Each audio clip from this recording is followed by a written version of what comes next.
Well, thank you all for sticking around. I realize we're close to time. We're also one presentation away from the official celebration. So I promise I will do my best to stay in time and move very quickly.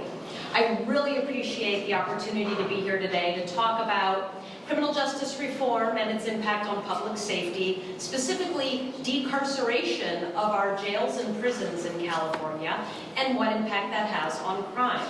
And I'm going to do what Nigel did, is I'm going to tell you the answer, give you the foreshadowing of the sort of the key takeaway, and then I'll work my way up to there. So the title of my talk is, Can We Downsize Our Prisons and Jails Without Compromising Public Safety? And the short answer to that is yes, yes we can. And to explain how I arrived at that conclusion, let me just tell you a little bit about how I got there. We start from the beginning. So not too long ago, California was home to the nation's largest state prison system. This figure says it all. After decades of rapid growth, California's prison population in 2006 peaked at 173,000 individuals, despite the fact that its prisons were designed only to hold a maximum of 79,000 individuals. In 2011, the overcrowding was so bad that the Supreme Court stepped in a famous case, Brown v. Plata, and said you must reduce your prison population by 33,000 individuals in the next 2 years, go. And California very quickly passed a proposition, or a bill, AB 109, California's Public Safety Realignment. And what that did, and it was really the first legislation, of its kind, there we go. It realigns from the state to the local level, and local here we mean county, the lower level offenders in our state prisons, what were referred to as the triple nons, the non-serious, the non-sex, and non-violent offenders. We took those out of our state prisons, sent them to the counties. We gave counties lots of funding to figure out how they wanted to deal with the returning offenders that were coming to their county. They could put them in their local jails. They could put them on community supervision. They could do electronic monitoring. It was left up to the county. And each county, of which there are 58 in California, basically comprised a group of people in the area, figured out what was the best plan, and they implemented their policy. Now, realignment began in October of 2011, just when I was arriving here from Washington, D.C. I was previously a professor at George Washington University. And what was interesting about it is I knew nothing about realignment. I thought they were talking about car tires. I had no clue what was going on here. But I noticed very quickly the moral panic about this policy was very real. There were dire predictions that realignment was going to cause a crime wave and that recidivism rates or reoffending rates were going to skyrocket. And there were also a lot of concerns that AB 109 would lead to massive jail expansion at the local level and result in 58 mini platas. Again, Brown v. Plata being the case that led to AB 109. And I wondered, well, who is evaluating realignment? What kinds of assessments of this policy are we doing? I quickly learned, despite all of the concerns that people had, there was no state funding set aside to evaluate realignment's impact, no organization responsible for assessing its costs and benefits across the state, and this was occurring despite the fact that it was being called by criminologists the biggest criminal justice experiment ever conducted in America. And I thought, well, how can this be? And I decided that I was going to do something about this. And I ended up getting funding from the National Science Foundation and the Office of the President at UC to hold a workshop along with my colleague Dr. Carol Saron at UCI, where we invited the scholars doing the best work in this area. We identified 4 themes that we wanted to study, and each theme had a set of questions associated with it. This is very temperamental, I notice.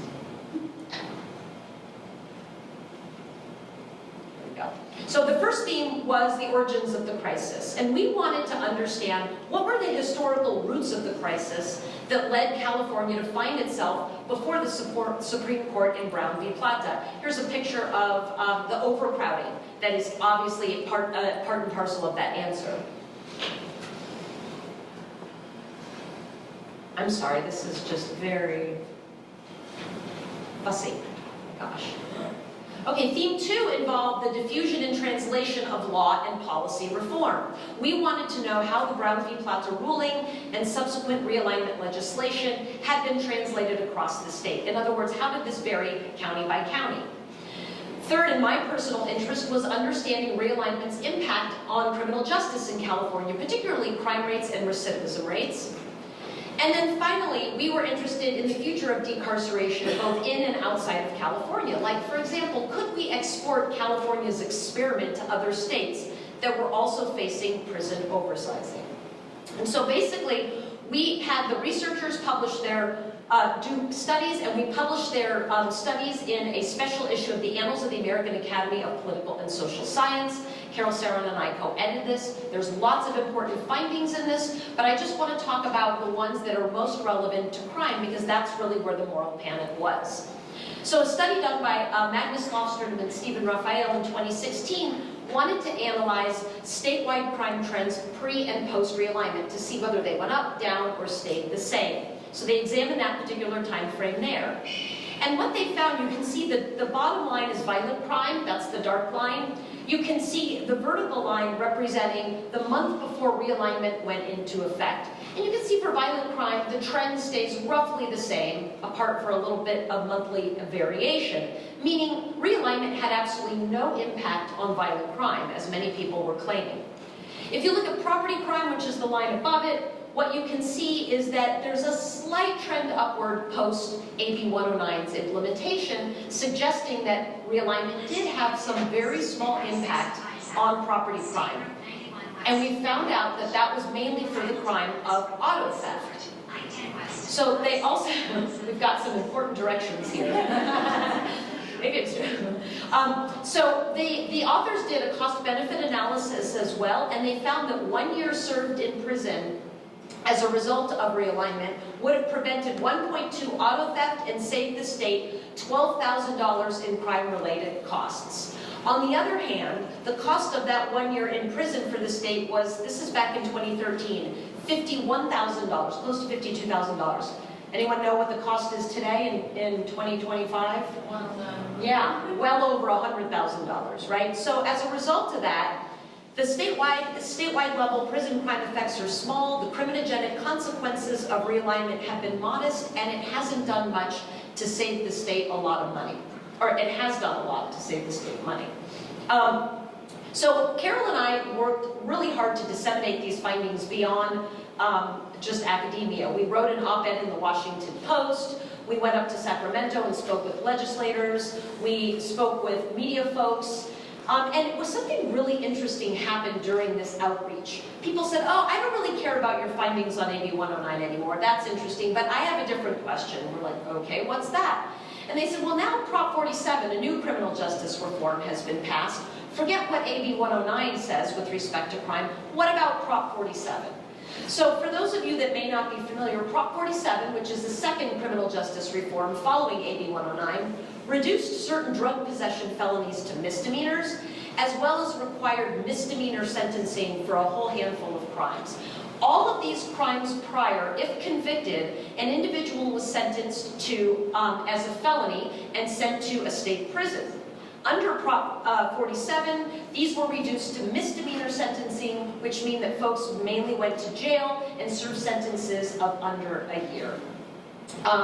Now, just like its predecessor, AB 109, Prop 47 did receive a lot of politicization in the news. I remember reading headlines, including some of these, about the fact that because Prop 47's been implemented, you can expect California's going to hell in a handbasket. We are going to see crime rates rise, recidivism rates rise. It's going to be one thing after another.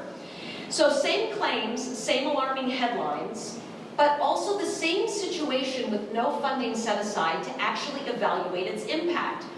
But this time I wasn't going to wait for other people to do this evaluation. I decided that I'm going to do it myself. I found the perfect grad student to do it with, and we got set to studying what impact did Prop 47 have on crime in California in the year following its implementation. Now, in an ideal world, as I am a social scientist, what I would love to do would be an experiment where we randomly assign some states in the United States to get Prop 47 and other states not to get Prop 47, and then we compare crime in the treated versus control. Okay, obviously that is not happening. as much as I would like for a study like that to happen, it's not happening. So we did the next best thing, and that is employed a quasi-experimental design. And a quasi-experimental design has all the benefits of an experiment minus random assignment into treatment or control. The particular method we used is called the synthetic control group design. And what that does is it creates a comparison unit that allows us to compare California to its counterfactual counterpart. In other words, what would have happened to crime in California had it not implemented Prop 47? And that comparison is called counterfactual California or synthetic California. What we were interested in doing was comparing crime in California, what actually happened, with crime in synthetic California, which is what would have happened had the state not enacted Prop 47. It's a very cool method. And any gap that exists in the crime trends between the two is what the effect of that policy is on crime. Now, much to my better judgment, because it's Friday at 3 o'clock, I have these figures up here. I'm a professor, so I felt obligated to do something like that. But you don't need to look at them, just close your eyes, because I'm going to tell you what the findings are. What we found was that for violent crimes, particularly homicide, aggravated assault, and robbery, there was absolutely no impact of Prop 47 on crime. In other words, if you look here at the two trend lines post the Prop 47 being implemented, they're practically on top of each other, the two crime trends. That suggests that the impact of Prop 47 on these crimes was null. There was no effect. Turns out for rape, enacting Prop 47 actually resulted in lower crime rates for this crime than if they had not enacted Prop 47. This is for the state as a whole. If we look at property crime, the top crime there is burglary. Again, the two time trends post-Prop 47 are right on top of each other, suggesting that there was null impact or no impact of Prop 47 on burglary. Now, for larceny and motor vehicle theft, we do see the trends diverge a bit, with crime rates in California slightly higher than their counterfactual counterparts, suggesting that in fact Prop 47 did have a minor impact on these crimes.